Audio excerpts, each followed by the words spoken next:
Hi, everyone. Welcome and good evening. My name is Lauren Artilles, and on behalf of Harvard Bookstore, I'm thrilled to introduce this virtual event with Jenny Offill discussing her novel Weather in conversation with Catherine Lacey. I hope you're all well and safe. Thank you so much for joining us virtually tonight. Through virtual events like tonight's, Harvard Bookstore continues to bring authors and their work to our community and our new digital community during these challenging times. We're hosting events on Zoom every weeknight, and just like always, our event schedule will appear on our website at harvard.com. And you can also sign up for our email newsletter for more updates. This evening's discussion will conclude with some time for your questions. If you have a question for our speakers at any time during the talk tonight, click on the Q&A button at the bottom of the screen and we'll get through as many as time allows. In the chat, I'll be posting a link to purchase Weather on harvard.com, as well as a link to donate in support of this series and our store. Your purchases and financial contributions make events like tonight's possible and help ensure the future of a landmark independent bookstore. So thank you for showing up and tuning in support of our authors and the incredible staff of booksellers at Harvard Bookstore. We sincerely appreciate your support now and always. And finally, as you may have experienced in virtual gatherings over the past year, technical issues may arise. And if they do, we'll do our best to resolve them as quickly as possible. So thank you for your patience and understanding. And now I'm honored to introduce our speakers. Jenny Offill is the author of the novels Last Things, a New York Times Notable Book of the Year and a finalist for the LA Times First Book Award, and Department of Speculation, which was shortlisted for the Folio Prize, the Penn Faulkner Award, and the International Dublin Award. She lives in upstate New York and teaches at Syracuse University and in the Low Residence Program at Queen's University. Catherine Lacey is the author of the novels Nobody is Ever Missing and the Answers and the short story collection Certain American States. She has received a Guggenheim Fellowship, a Whiting Award, and a New York Foundation for the Arts Fellowship. She was a finalist for the New York Public Library's Young Lions Fiction Award and was named one of Granta's Best of Young American Novelists.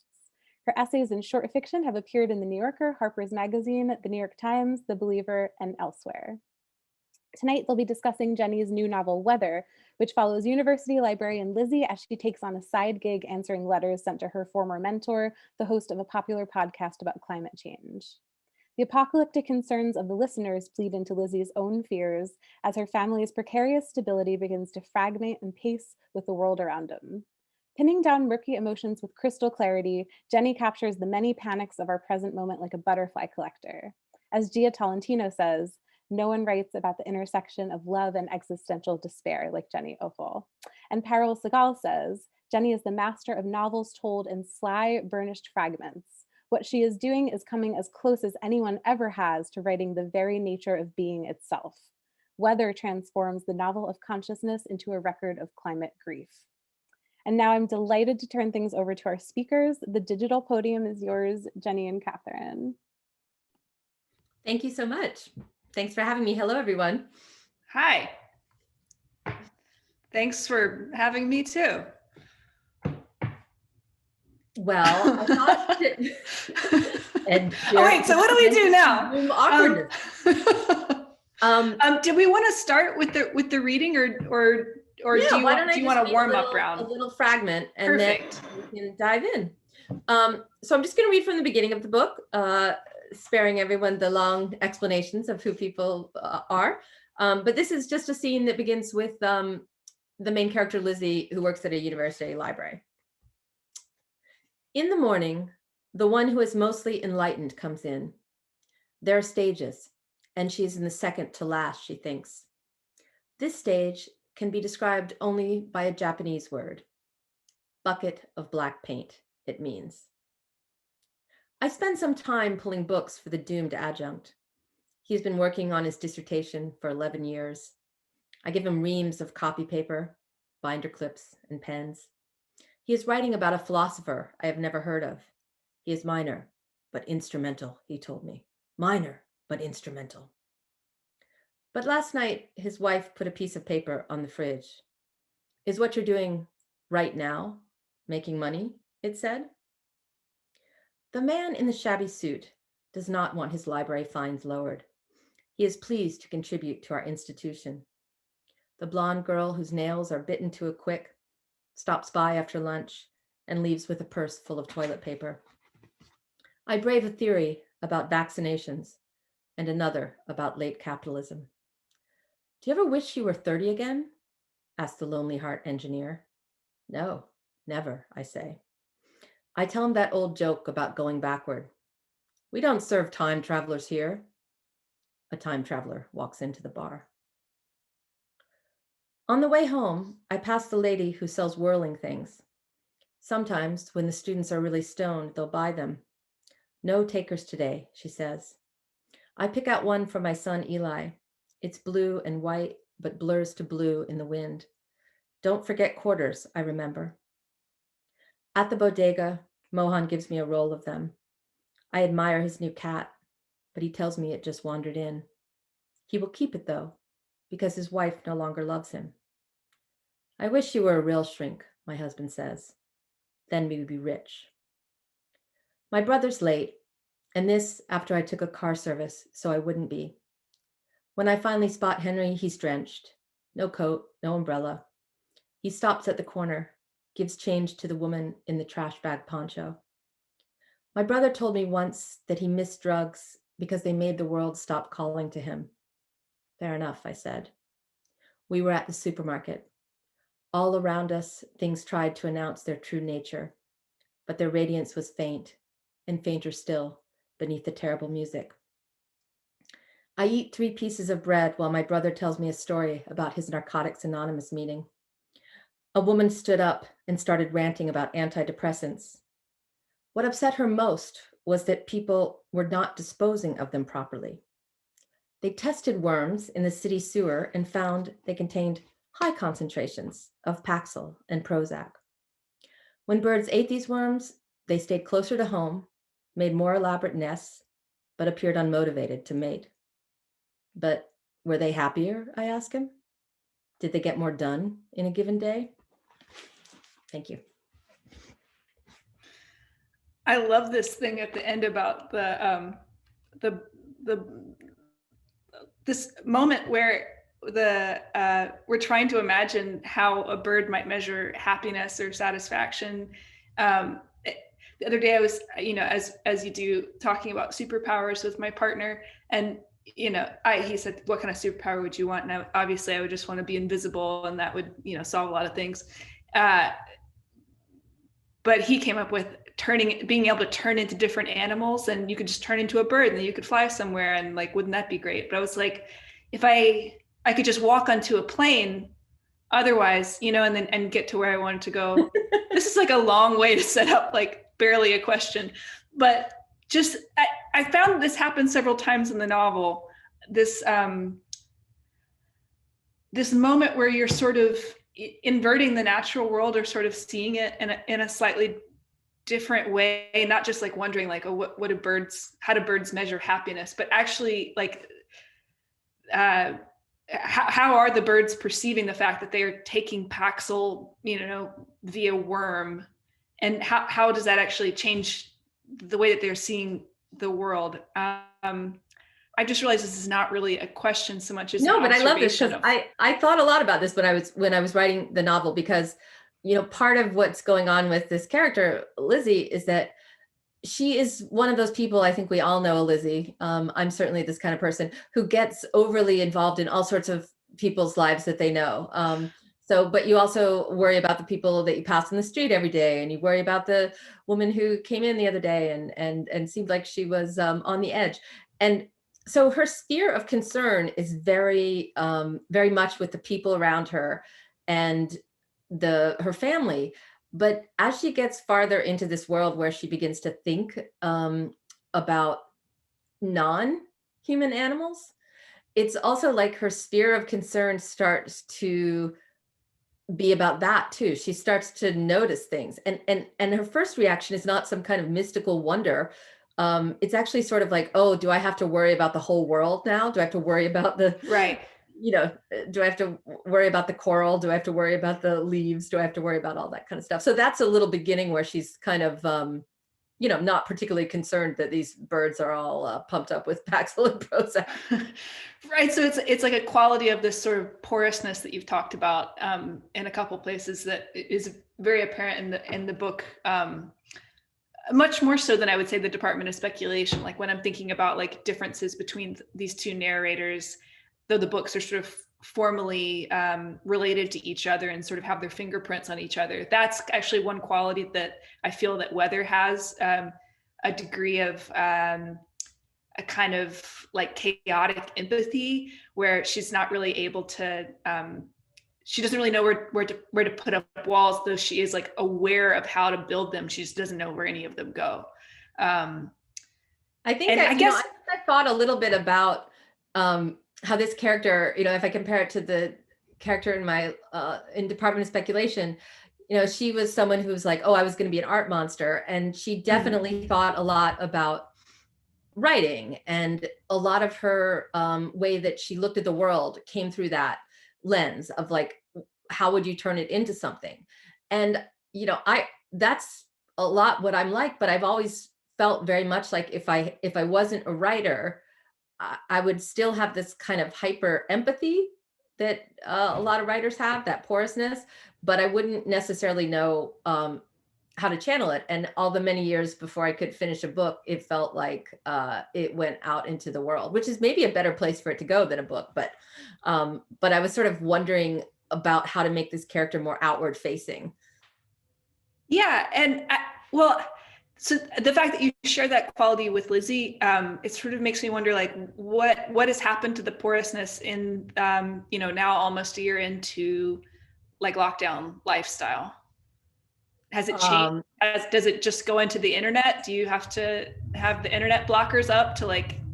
Yeah, I mean, I used to go and work somewhere that where I didn't have internet access, and that's very much better for me, so that I'm not like tracking. I have like weird little things that I do online. Like I really follow extremely closely epidemiology Twitter and authoritarianism scholar Twitter, which is like super, that's not good for neither of those are good for your mindset. But yeah. But do you feel like that's where your porousness goes, or that's just where like a kind of curiosity and sort of the natural energy of 2020 goes into like worrying about, what degree of like risk do we have to fall into a like totalitarian madness? Right. I mean, I think that it's the sort of information seeking and the pattern making part that usually goes into writing a book. I think during the pandemic, partly because I don't know, I usually need some kind of solitude to write a book, which does not exist right now for me. And so I think that that pattern making and that sort of risk assessment started, I feel like it hasn't been particularly healthy. I mean, I don't think it's good to be the one that was talking to my friend on January 5th saying, I hope nothing happens at the Capitol. I hope there's not like, because, there's a lot of those QAnon people are very, I don't want to necessarily have that porousness to all the insanity. Right. Okay. So it is still a matter of like, because a lot of people were blindsided by the January 6th thing. I mean, maybe not completely. I mean, the only reason it wasn't was because of the people that I read. It's not like I'm particularly prescient, and that's one of the reasons I'm not on social media as anything but a lurker, because I don't, I would happily spend all of my imaginative coin every day making some stupid, whatever that I thought was interesting that day. And then the next day I would think, oh, I wish I hadn't. Yeah, you would kill on Twitter, but it would literally just kill you, because it's like I was on Twitter for 3 months, and a long time ago, and I felt something happening to my brain. Meanwhile, I have all these friends who are great writers and really thrive on Twitter, so it seems like it's just particular to me. But one night I said to my husband, well, I said, I think I'm going to quit Twitter, and he goes, okay, do it. Take it. And I was like, okay. And it was like that dare kind of thing. And then I did it. And now at least once a week, he turns to me or I turn to him and he's like, it was a really good decision. And I'm like, me not being on Twitter. Usually because we'll see. It's good for some and less for me. I've got a very squirrely brain anyway. So. Yeah, as do I. I have to stay away from that stuff. It will definitely get you. So I guess since we're still kind of on the present moment a little bit before I dive a little bit more deeply into the book, I'm wondering if since preparing for disaster is very much a subject of Weather, and also from what I can tell was sort of it's not just a subject of the book itself, but actually was, it seems like the engine for you for getting into this narrative to begin with was wanting to write something that prepared your daughter for catastrophe in some way, or just that, which you can explain more. Did though the preparing, the kind of getting into prepper world, did it prepare you at all for the pandemic life? This came out right before, the things began. I mean, we maybe had a few extra, canned goods on hand. And I would say the main thing that it did is just that one of the things they talk about so much in disaster psychology is really, and I talk about it in Weather, either the normalcy bias or the incredulity response, which is that it's very, very hard for our brains to believe in disaster because it doesn't match what we've seen before. And they've done all these studies that people who have been in previous disasters or people who've had a lot of trauma in their lives are much quicker to realize, yes, this plane is going down. Yes, this house is on fire. Yes, there's a fascist marching on our capital. And I think so for me, it was like a deep dive into that stuff. Maybe the starting point was some naive idea that I could figure out, a survival manual kind of to leave behind, which I thought of as like emotional prepping, like that it would be about like what people had done in hard times. But I think as I got deeper into it, I sort of saw the fallacy of that idea I felt like there isn't one way to, it was a wish. It was a wish that I could have more control over the world that she would go into than I do. So I've been reading a little bit about, and actually I realized I've never really said her name out loud, which seems crazy, but Simone, is it Veil, I think. I don't know. I mean, this is my total Achilles heel, is that I say so many things. I've realized like, oh, I've only read this word. Yeah, So we'll call her Simone. We'll be extra. Okay, Simone.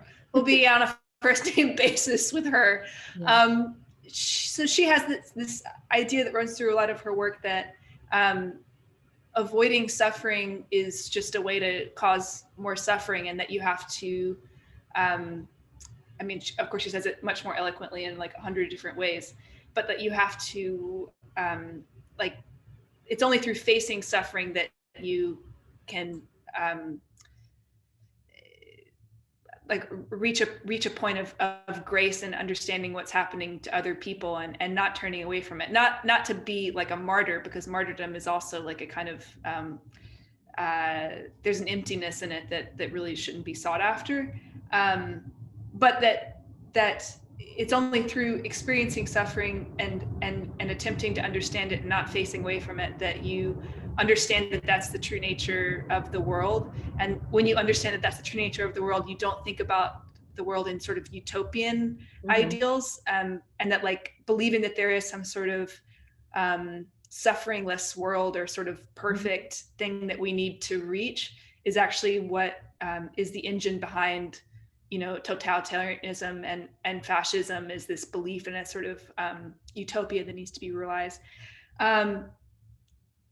And I was thinking about that, and then I looked at the obligatory note of hope.com. That is the website that you set up. That's the little treat at the end of the book. And there was a quote from her there. And so I was realizing like I'm very late to coming to, our friend Simone. I realized I probably should have been reading her like 20 years ago. It would have saved me a lot of grief. But I've just now gotten to it, and I was like, that way that you get really excited about like a writer that you're new to, and you're like, oh wait, she's everywhere. Like everyone's already read her, and they've already got the notes. To be able to notice it, yeah. No, I mean, I think she's amazing. Like she's one of the, I don't know. There's just certain people that write about. I've always been really interested in like any kind of comparative religion thing. Maybe because I grew up with fairly religious parents, although not evangelical at all. And so I myself just like grew up with. You spent hours in church.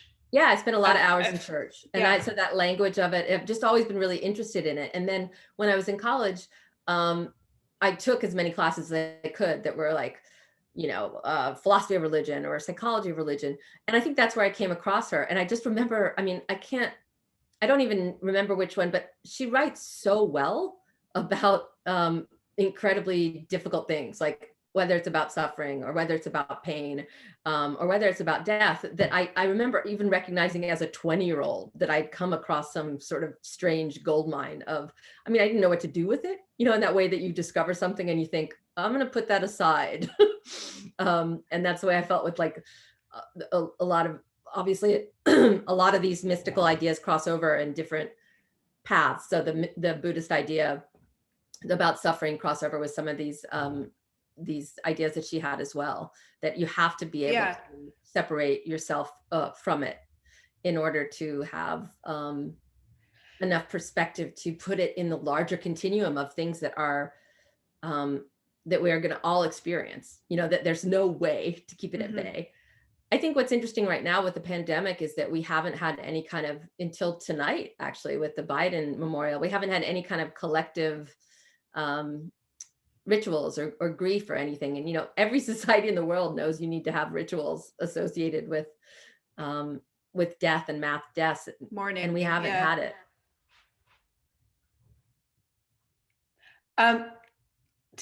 Am I still connected? I got a little glitchy. Yeah, no, there. You're here. I think I'm still here. Okay. To go back for momentarily to Simone, just because I feel like actually I saw that, I feel like I see a kind of an aesthetic commonality between your writing and hers. There was one, and I don't remember what, I was kind of reading chaotically, but at one point she sort of talks about adornment being a kind of distraction, like over adorned language, or like having, putting too much stock in metaphor, that things, duplicitous things can be hidden in these sort of tricks of language, and therefore you must be like as simple and as direct as possible. And I think that's part of the reason why she is able to write about these sort of amorphous topics so clearly and so profoundly. And I think also is part of it's part of the strength of your writing that you've said you just take out anything that would be filler in between getting from one point to the next point, anything that doesn't absolutely have to be there or serve some sort of, apparent utility in the text, is just not there.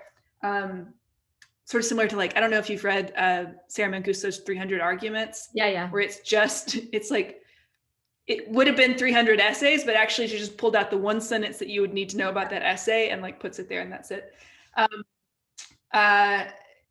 Yeah, I guess I just wanted to hear you talk about sort of your just the aesthetics as they relate to actually the ideas in the book. Yeah, I mean, I think for me, whatever I'm writing about eventually leads me to the form and the style of it. And so I mean, there's certain crossovers. Obviously, I wasn't writing in an overtly fragmentary way before Department. I was sort of doing this nesting thing where it was like Russian dolls, story within a story. But for me, I guess I've always really, it maybe just comes from liking to read poetry and liking to read sort of people who write in strange, like aphoristic styles. I'm always kind of interested in pushing against the idea that ambitious means encyclopedic in terms of length. I feel like that's kind of an old-fashioned idea. I think it's usually it's associated with like male writers. Lots of women have pushed back against that more recently, but and so for me, it's like just how much can be contained. And I always think of this like Don DeLillo phrase in one of his books, dense anatomies of feeling. That's what I'm trying to figure out how to do. And it's not that it's not exactly, I think someone would look at it and be like, well, why would that be there? And if she says she only puts in like useful things, because well, you can't meet everybody else's criteria, Right. But you still only have to answer to your own criteria. Yeah. I mean, I think that there are things that feel, back to the sort of mysticism, there are things that feel radiant to me for some reason. Sometimes they are funny, And that is what gives them the charge. They're funny to me. Other times though, they're just something that I didn't know that seems beautiful or frightening to me, And then because I'm a slow writer, things just start to not hold that feeling anymore. And that's when I take them out. So what ends up, I mean, someone else could say that it was not successful, but what ends up for me is the things that matter the most to the story. Are you a hoarder when it comes to editing? Do you actually do you just delete the sentence, or do you Oh move God, it no. into I a have purgatory? You have a different draft. No, I'm an extremely disorganized person. So basically what I have is I like make a line at the bottom of whatever I'm working on. And then when I can't figure out what to do with something, I put it down there. But then I often forget how I've named it and I can't find it. And it'll be like revision, yes, go, no, or something. And I won't even remember. And it'll be like 1, 2, or I'll do it by date. Or I have, I probably have hundreds and hundreds of pages like that, but they're often the same thing, because it's not like I have so many. It's like I've rewritten a passage and then I go searching for it. I spend a whole day trying to figure out like the one that I wrote a little bit better than the other. I'm so glad I'm not the only person who has like the same thought over and over again, and yet still thinks that oh, I got to hold on to this one for some reason. I did have a bit of a writer, you know how there's that actor's nightmare where you get on stage and you don't know your lines. Well, I had the equivalent because my lovely editor, Jordan Pavlin, had let me not show her anything for a long time. And I kept being like, I just want it to be better. I want it to be good. So finally I sent her a version of it. And I don't know why I have to stay up till 4 a.m. on the night before I send something if I've been working on it for 5 years, but it's like 4 a.m. and it's like I still am like working on it. And so I just was like, I'm going to send this because if I come home without having sent this, everyone in my family's going to be mad at me. So I did it. And then I was like, don't look. I started to have these worries about it. Did I send the wrong file? Blah, blah. And then when I got her notes, she was like, I'm not sure that the ending is as pulled together. And I went and looked at the file and it was my scrap. Like it literally just ended with like the scraps. It was so horrifying. Oh no. I mean, like, absolute like 2 pages of just like a line you just cut out. Pages. That's not so bad though. Just 2 pages No, of madness. there was repetitions. There was just like weird stuff in it. But I mean, still, because you want it the first time someone reads it to the ending. You want the ending to mean something. So she was very kind about it, but it was horrifying. Wow. Well,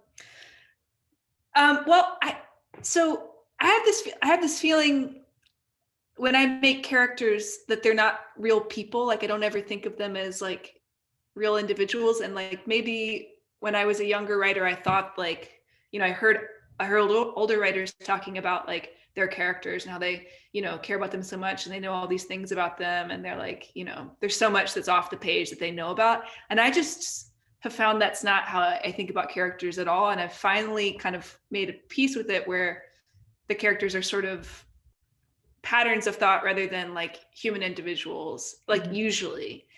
But I don't think that's necessarily like the right way to do it. And I'm wondering, I wonder how you think of your characters and your narrator. Like sometimes, the narrator is a sort of very special character. Do you actually think of them as like full human beings with like much that's off the page, or do they sort of become more of a system or a symbol to you? I mean, I don't think I think very symbolically about characters. Whatever of that arises is something I see very late in the game. It's an intuitive thing that went in. It's not something that I tried to make. But I would say that I think I'm sort of in the middle. I know a lot of people who are one way or the other. People who are sort of like, oh, my character is like, I wanted to do this, but then they decided to get married, as if they don't write it themselves, which is always strange to me. But then I know that the emotional kind of content of my characters feels real to me. And so in that way, it feels, I do sometimes know, like I know a lot of things maybe about why this character Lizzie turned into the person she is, and a lot of it has to do with how she was taking care of her brother when she was younger, and how she sort of felt this responsibility, and also the feeling of like growing up with uh, where you as a child are worried that you're responsible if something goes wrong, that someone might die, that someone might kill themselves, all that kind of stuff I put into her character. So I might know things like that that are kind of Right. off the page. I'm not much of one to feel like, you know how when you're watching a movie and there's like the background scene that explains it all? I'm really Right. bad to watch movies with, because I'm like, oh, that watch is coming back, or oh, seems like this scene with the dad, you know, and the ice cream, we're going to see that again in real life. So I'm definitely in between, but I think that I kind of think it must be great if you feel. I think writing is very lonely. It's Right. very interesting. I find it like never boring, often horrible, but never boring. But I don't feel like I'm surrounded by like lots of friendly characters or something that are like real people. Me either. Yeah. I mean, you know, I do like having real people in my real life, but that Yeah. doesn't really seem to extend into the writing. Yeah. I guess I feel like when I hear a writer talk about like their characters in this way, I think like, oh, they must be so profoundly lonely, like a loneliness that I can't even come near. Nabokov, of course, famously said, my characters are, he said, oh, all this nonsense about people running off and doing that, my characters are galley slaves. I mean, he was like very dark about it, like that he just moved everyone around.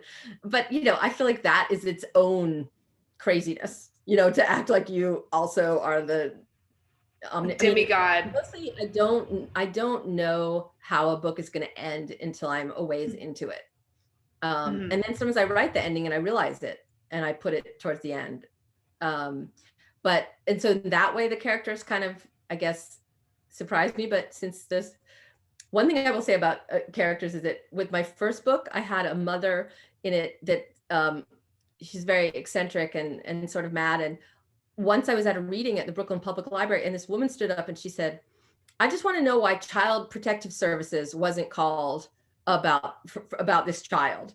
And I was like, well, because she's made of words. That's why. But it was a funny moment, like of kind of it crossing like from real to fiction and back again. So I made this mistake in our little green room time before the event began of not realizing that I had conflated you with the narrator of your first book, at least in terms of the age of the child in the book and then the age of your child in real life. And I feel like, at least at my first book, I hated when anybody ever compared me to any of the characters in the book, but I found that over time I just don't care. It doesn't bother me one way or the other. I guess I have some other feelings about it, but I guess how do you feel now with these two books, like maybe similar in their proximity to your actual life and people conflating you with the characters in the books? Like, how does that work for you?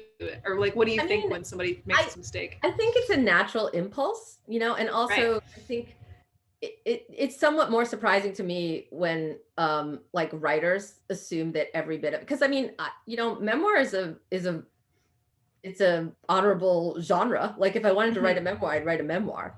But I think that I do feel like sometimes it's a little interesting and gendered, like how people talk about it, women versus men. Because I think that was kind of fascinating with like Ben Lerner, because like often in his books, I was talking to him about it, it's actually the character will be named Ben Lerner.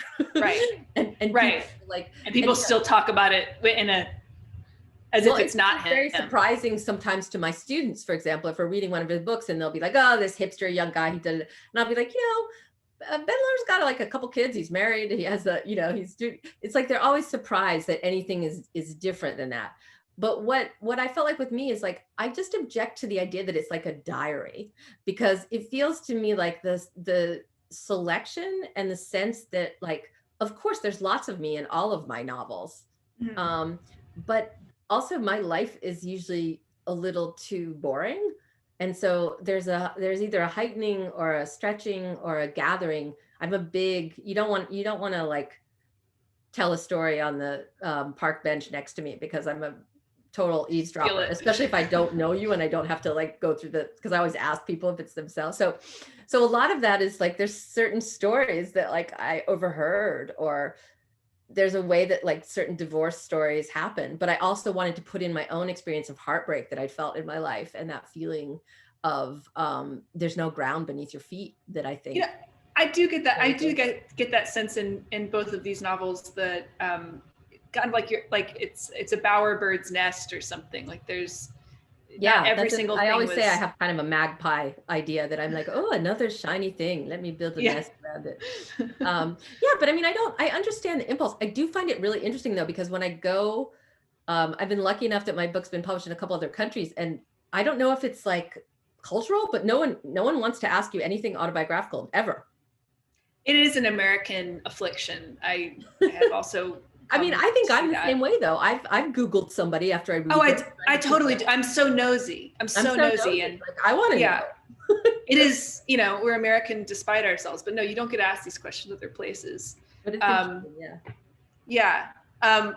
Speaking of questions, I don't know. We might have to. Yeah. We might should. I think we do have some in the Q&A. Let's see what's going on.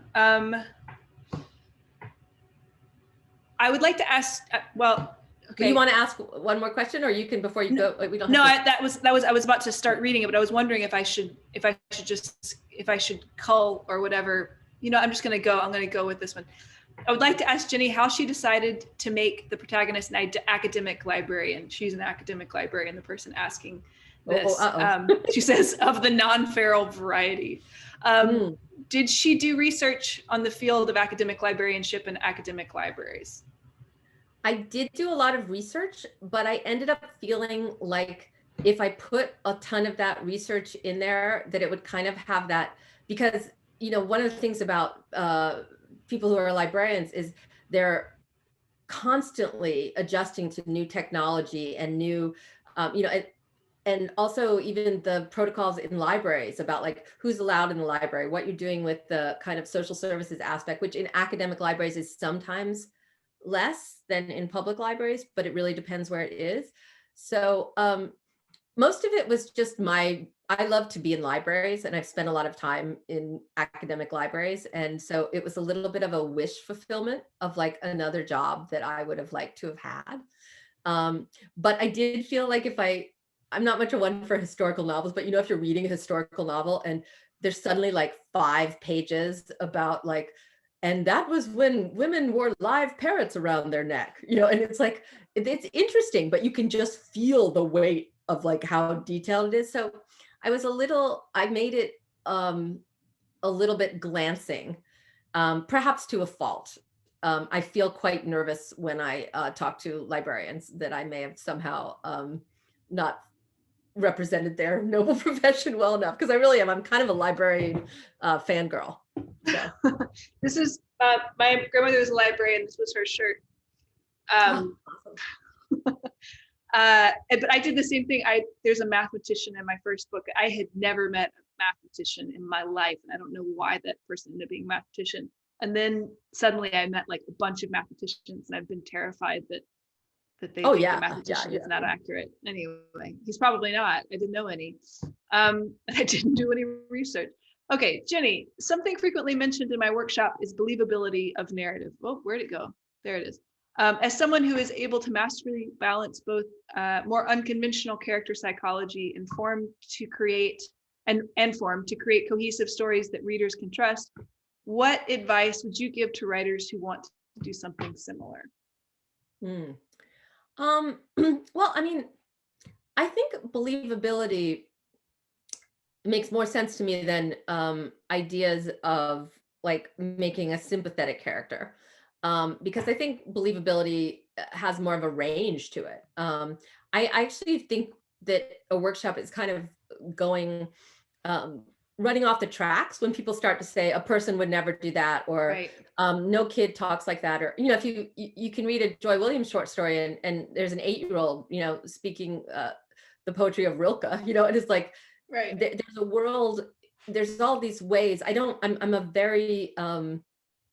very anti-fiction can only be this way. But I do think that like with my own students, I do ask them, okay, what matters to you in this story you turned into me? Like, what part of it did you find like was a little close to the bone or hard to write?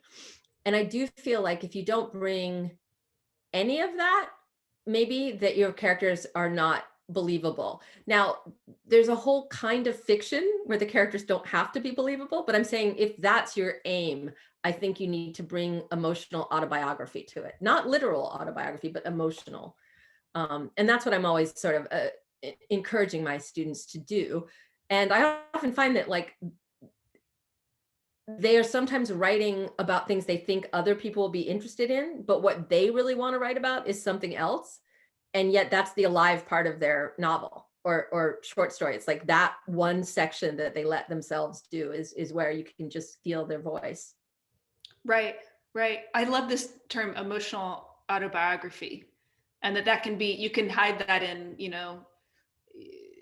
the character that seems the least like you, or the experience that you've never had. There can be like some important trace of some sort of emotional autobiography that can be in there. Yeah, and it's very much like in acting, where people will take. Oh, I yeah. remember with my first novel, I'm writing about this very kind of doomed love between a mother and her child, and on the child's part, but I used like a super bad relationship from my 20s as a basis of like a certain kind of doom where you like know that it's going to not end well.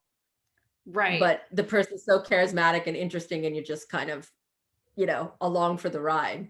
Right. Someone thankfully has told us you pronounce the name they is a common German name. Thank you. Simone I knew Weil. that we were going to be in luck with the Harvard bookstore. Exactly. I do appreciate that, because now I can say Simone Weil without being ashamed, and I can even tell them, no, it is pronounced Weil. It is a common German name. Although I have to say, one fun trick if you're ever at an academic cocktail party, if you're bored, just go around actively mispronouncing things that good academics all know how to say. So you'll just be like, "Oh yeah, I'm really studying a lot of modernity." People be like, "Modernity," or like whatever. Or it's like, "Oh, that guy Walter Benjamin, and so people will correct you, and then if you keep saying it, it just creates such like you've broken some kind of force field. But for me, it's also just a camouflage technique, because I will automatically say in my mind, I'll have two ideas and I'll just say it the wrong way. So yeah. Oh, it's a sign of somebody who really grew up like a child that grew up reading alone. Yep. Is like all the words are are put together a little bit wonky. How do you maintain or cultivate optimism? And do you have some favorite authors to delve into while we wait for your next book? Weather was the highlight of my year, she says. Oh, thank you so much.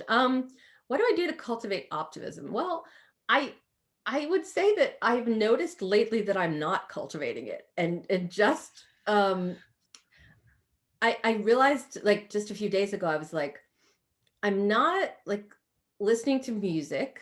I'm not like noticing my surroundings very much.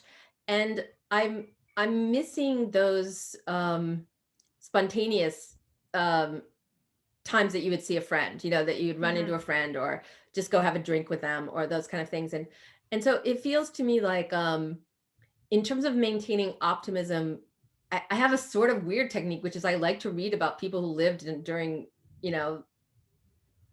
more difficult times even than now. And just because often people had, it's like the this poem I read probably when I was like 18, but like in a dark time the eye begins to see. I think about that a lot, like that. One of the things that's weird about this particular crisis is that our senses aren't heightened. Like normally if I'm in a crisis, I feel, but right now I feel kind of like I feel flat a lot of times and kind of dead, probably because I'm spending so much time looking into screens. And what brings back to me is like reading or going for a walk or like petting my dog, or I don't know, just weird things that feel like they were so small that I wouldn't have imagined that they could change my mood, but they do. There was some phrase that came up in another interview you did that you were describing why it's different to walk around in nature versus in the city. Do you remember what this is? Soft fascination, maybe. That's what it is. Soft fascination. That like, if you're in the woods, of course, there's lots to look at and lots to notice, but your brain is able to have this sort of soft fascination versus in the city, your brain is sort of over perceiving all the things around you, whether you're aware of it or not. Well, I think that we're just used to like taking in human information as incredibly important. And in a city, you never know, like when someone is going to there might be a moment where they, someone starts yelling or lashing out or whatever. And so you sort of develop that sense.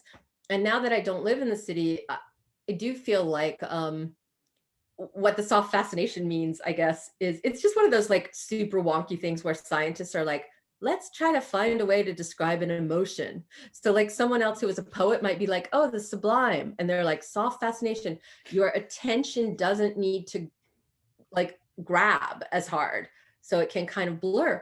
But the funny thing is, I visit sometimes my friend who lives out in the desert in Arizona, and it only applies if you're in a landscape that you understand. Like there, where I could step on a rattlesnake or like have a scorpion bite me or walk into a cactus, I do not feel soft fascination. I feel like kind of excited and exhilarated, but also like alert. Maybe not as bad as in a city. Yeah, I call it advanced landscape. If you're in an advanced landscape, you don't have soft. Sounds like the class I want to take. Can you please talk about how you developed the style and / structure of the book, specifically the short segments? Were you inspired by other writers in this, and how do you find their endings? How do I find the end? I guess the endings of those segments. When do you know that the segment is complete? Well, part of that is definitely, I'm not a musician. I wish I was, but I do find sometimes when I'm writing a section that it is a little bit about a sound thing. Like I'm working on something and I'm trying to make a section do what I want it to do. But there's this, it feels like in my brain, almost like a tin can is like clattering behind the car. Like I can't get something right. And so often it's the absence of disturbance, right? that signals to me that I can, if I can leave something alone several times, like over a period of time. But I also feel like, my go-to metaphor is those locks you had in junior high school where you had to like do the combination and then it would come open. I feel like when I'm trying to do something, I'm trying to get the combination, but when I get it, it feels like there's a sense of expansion versus shutting down. In terms of how I developed this style, I think I had always admired it and been a little afraid to try to write that way because I was worried it would look random. But I'd always read, probably ever since I read Jesus' Son, I wanted to try to figure out how to write in these like short little spurts. And then when I became a mother and I just didn't have time, I used to be kind of the equivalent of a binge writer. Like I wouldn't write at all, but then I'd write for a long time. And I started thinking, well, just put down a little thing. It was like a way to kind of like how you would like coax an animal. I was like coaxing myself, and then I just found that it felt more like the voice of how I think. So I stayed with it. With Weather, I tried to make it slightly different. Like it's more atmospheric, like it's meant to kind of swirl and flow a little bit differently, but I don't know. I heard you talking about that you were comparing it to, or I don't actually know if you're comparing the structure of Weather, or I don't remember what the comparison was, but you're using the Pixies soft, loud as like and I was going to ask you about what you've been listening to, but you haven't been listening to anything. Oh yeah. Well, I'm lucky enough to have a super cool, almost 16-year-old daughter. So I'm listening to a lot of, I don't know what they call it, but it's like basically like fun emo kind of, it's often, let's see, I'll give an example. Like Mal Bloom or Car Seat Headrest or all these kind of like little, they're like singers, songwriters, but they've got like a bit of a punk or kind of, I don't know, it's not always a queer sensibility, but like it's got an element of that where it's definitely like not this normative Not quite, mainstream right. kind of ideas. Well, I haven't heard of either of those. This is when you Oh, realize well, you just, you're in. I don't know any teens. I'm all out of teens over here. What am I listening? What am I listening to? I've been listening to, here's, okay. I wanted to be like a college radio DJ, but I couldn't do it. I couldn't do it. And for a number of reasons, but then also I realized lately, I really just listen to the same things over and over and over again. So I would have had like the crappiest show in the world, but I've been listening to, and maybe there's a Russian scholar that can correct my pronunciation of the Tchaikovsky opera, Eugene Onegin. Onegin. That sounds amazing. It is amazing. It's a wonderful opera. I found a good recording of it and I just listened to it, the entirety of it on repeat. So there'll be weeks where that's literally the only thing I listen to the point where it actually just becomes. I think that's a writing thing. Like I get into it like with Bach cello. Yes. Or something. I'm like, that's the only thing I'll think will make my mind move. But I thought you were like, what are you listening to when you're driving around in your car? Oh, I don't have a car, and yeah,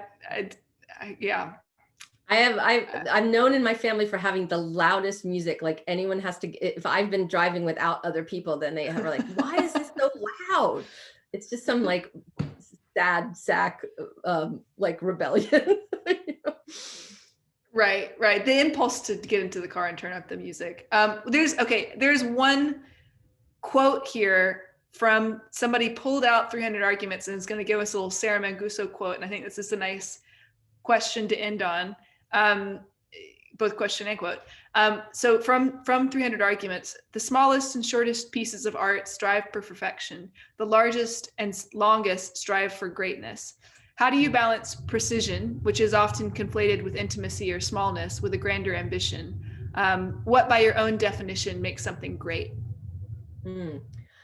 I think what makes something great for me in a piece of work, a piece of art of any sort, is if it gestures towards the sublime. And the sublime is often not just beautiful, I mean, obviously it's got that element of terror in it. But for me, it's something irreducible. Like a great work cannot be completely dissected into its parts or its symbolism or it's this or it's that. I do think that to me at least, all of the books that feel great to me and I go back to, they're just sort of irreducibly strange. Like if you just look at them, you're like, that's actually really strange. And for me, that's because they're following like the warp and woof of like an actual human consciousness in some way. And that's always stranger than you imagine it to be. And so and I feel that in music too. I also feel like I was just watching something that I would not probably have thought to watch, but I was watching American Utopia, the like David Byrne. I'm not much of a theater person, so I thought it was like theatery, but there was these moments where the whole song would just stop completely and then start again. And I was like, I'm so jealous of musicians for having that thing that they can do. And also where they basically just are saying la, la, la, or do, do, do. I want to find the fictional equivalent of that, where like you shift gears from like a really, it's always really. Well, you do have that page in Department of Speculation that is just so sad. It's almost the whole page. It just says so sad over and over again, which I think is like a little bit like that. I was interested in making like a visual poem too. I mean, I was thinking how my brain sometimes is just thinking the same thing over and over, like so sad, so sad, so sad. Right. But when I put it down, I was like, oh, that's so weird. It says SOS if you put them all together. Right. But and there's that particular thing of text. I wanted like a block so that the reader, when I switched points of view, there was something that had no point of view. Right. So that it would be easier to go. This is the text equivalent of, you know, Of la la la. well, maybe not la la la, but the stop. That's what I was thinking of. I It guess kind you're of right, creates yeah. a sort of space, and it makes you. I mean, the white space does that as well. Like there is a kind of like rhythm to it. And I'm also struck by, this is the last thing because here we are at the end of the hour. The rhythm becomes really apparent when you read it aloud. I mean, this is always true of fiction. I mean, of everything written, but I think fiction in particular, where you can really you can hear an idea in the sound of the text that you can't necessarily hear when you're reading it. Mm-hmm. And it has this rhythm to it that is like it almost is like a cello, you know, like there is a kind of like sawing like rhythm to it, and stopping and sawing and stopping. So well, yeah, I mean, I think it's fun. I read aloud when I'm working on something. Yeah. Which is one of the reasons I need solitude, so you don't feel like a total lunatic.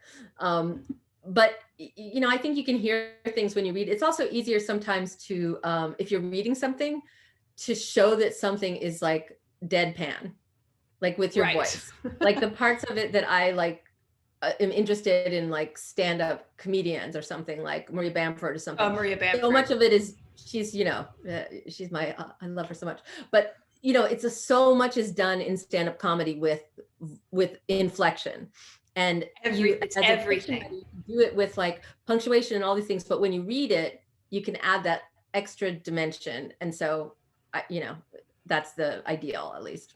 Yeah. All right. Well, thanks, Jenny. This was so fun. This was fun. Hope to see you in person sometime. Someday. Thank you guys so much for coming, everyone. And there are like 100 some odd people here. That's great. So yay! That's the best part about Zoom things. People can go to them even if they're not in the. They don't like crowds. You're not in Cambridge. Yeah, right. And fit so many more people in Zoom than we can in the bookstore, which is yeah, but it's a great bookstore. I can't wait to go back to it. I spent some happy days in that store. I hope we have Please support the Harvard Bookstore. Thank you guys so much for having. Thank you so much, Catherine. It was just such a treat to get to talk to you. All right. I'll talk to you guys soon. Bye-bye. Thank you so much. Thanks for this wonderful conversation, and thanks to everyone out there for spending your evening with us. Please learn more about this incredible book and purchase Weather at harvard.com. And on behalf of Harvard Bookstore here in Cambridge, Massachusetts, have a good night, keep reading, and stay safe. Thanks, everyone. Bye. Thank you. Bye.